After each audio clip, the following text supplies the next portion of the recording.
Hello, my name is Manny Segovia, Chief of Safety and Security. I want to take this time to talk to you about the importance of being prepared for an emergency disaster inside a Leisure Village.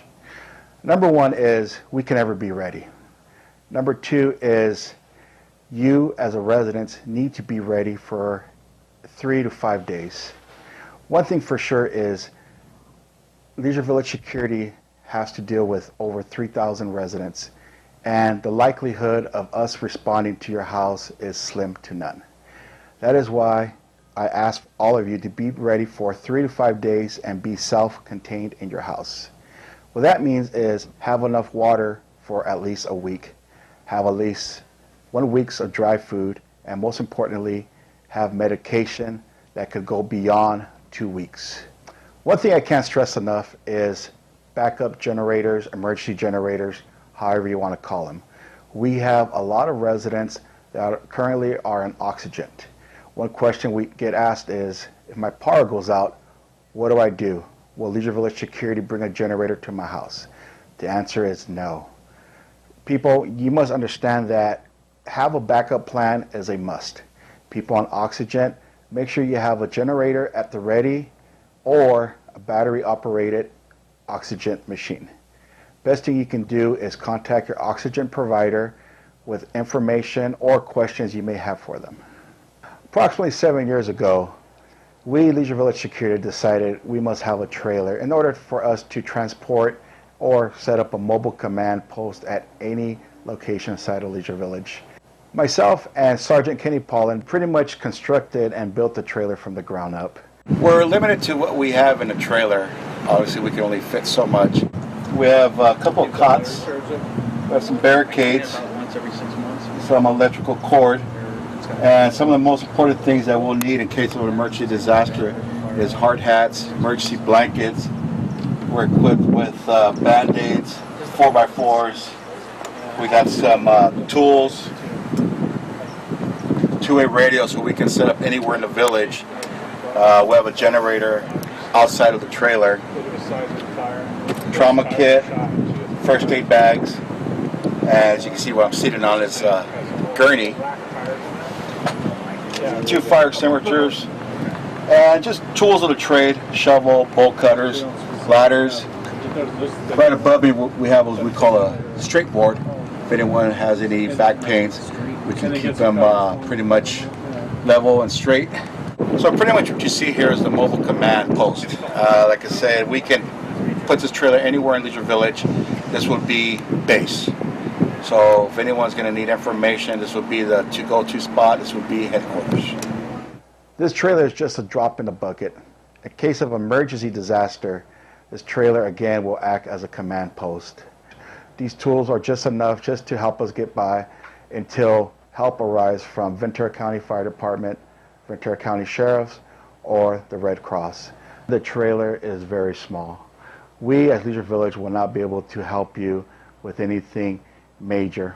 This is why it's very important that you as Leisure Village prepare yourself for any type of disaster. 3 to 5 days or beyond will be the best that you, Leisure Village, can help yourself with. Again, the tools here will only be able to provide you with little help until big help arrives. I can't stress enough for you as Leisure Village to prepare yourself for any type of disaster. A little preparation now may help you through whatever trouble the future may bring. Thanks for listening.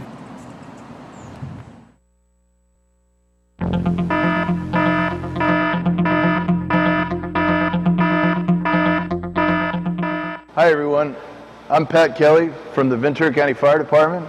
I'm currently a training captain assigned to Training 2, and I'm also the County CERT coordinator. This segment today, we're going to be talking about people with special needs.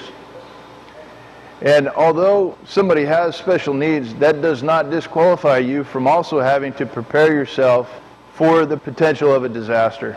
So the onus is actually on you to prepare yourselves even more. Besides just that 72-hour kit to sustain yourself, food, water, medicines, and other essential things that you'll need, you also have to take a look at your own situation and take into account if you require dialysis or in-home oxygen generators, or maybe hearing aids that take specific kind of batteries. Maybe you have limited vision. Maybe it's even limited mobility. As we're preparing our disaster kit, we need to take into account those things that are going to make us comfortable and as safe as possible following that disaster.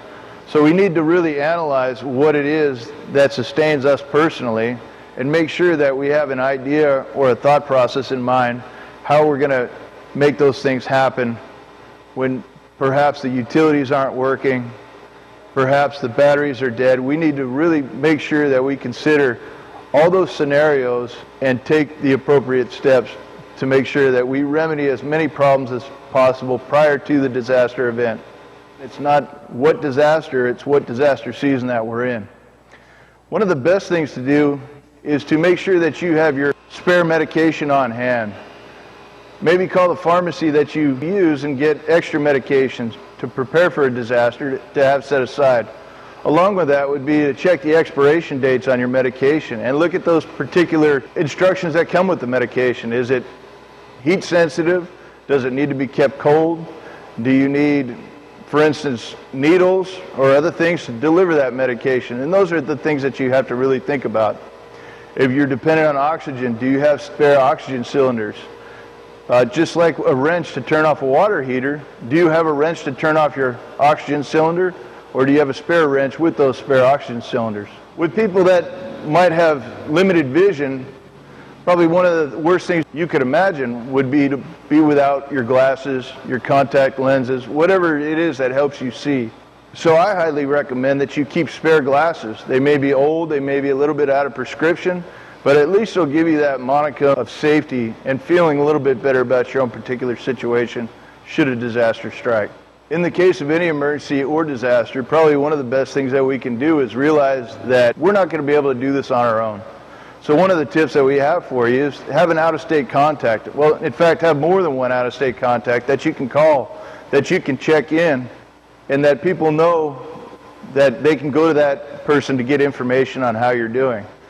More than that, rely on your neighbors or maybe people in the community and task them with the things that you might need after a disaster. Things like shutting off your power, shutting off the water service, turning off the gas. These are all things, especially for people that may have special needs and can't do it themselves. They need to find other people that can take care of those tasks for them. We're most likely going to have to rely on our neighbors. So communicate those things. Have a plan in your neighborhoods within the village to take care of the things that you might need, whether it be turning off the water, shutting off the power, turning off the gas. Or in fact, it might be the opposite. It might be after a disaster where those things need to be restored. One of the biggest things to remember in preparing for a disaster is this is all self-preparedness. And although you might have special needs or there might be special considerations in your case specifically, you need to take those steps to prepare yourself and prepare your neighbors that are with you. Because following a disaster, we're all going to have to work together to make sure that we all come out of it as good as we can. The big thing to remember is that in times of disaster, there's probably going to be nobody that's going to come to get to us.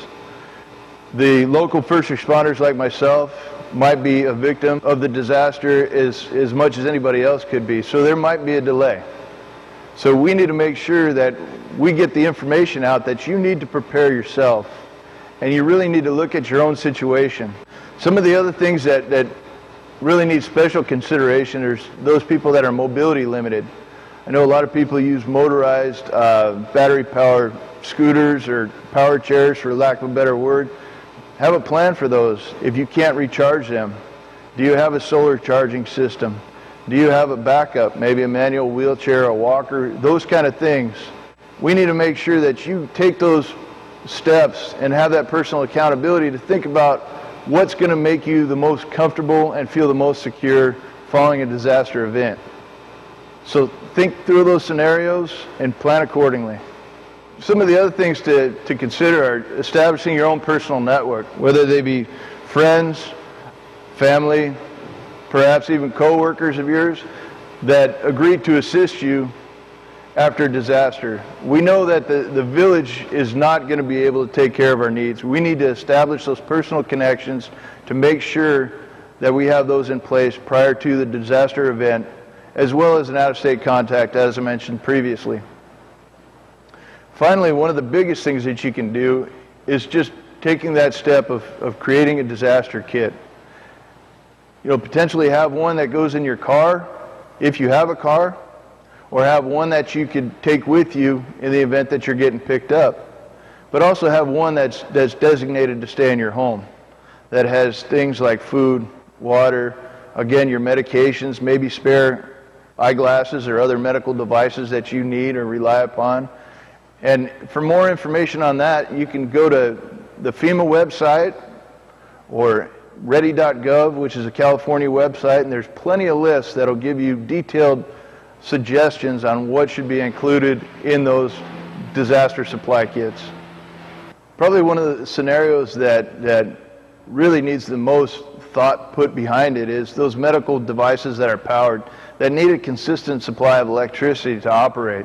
Things that don't, for instance, have a battery backup but actually need a household current to it. That would be things like an in-home dialysis, or maybe not oxygen tanks, but an oxygen generator that needs a power source to provide that oxygen. Those are things that constantly have to be powered. So one of the recommendations would be to look at your personal situation, and if you fall into that category, maybe look into some alternate source of power, like a backup generator or something. The technology anymore has gotten so good that a lot of those things are not nearly as heavy and cumbersome as they used to be, and they're actually lightweight and very portable. So if you rely on those things for your home health, please look into those things and take the appropriate measures to make sure that you have that backup power supply. So in closing, we need to remember that preparing for a disaster is something that we have to do. We never know when a disaster is going to strike, whether it be next year or it could be even tomorrow. So make sure that you don't delay in taking the appropriate measures to prepare yourself to survive and carry on following a disaster. I hope these segments have been helpful to you, and thanks for watching.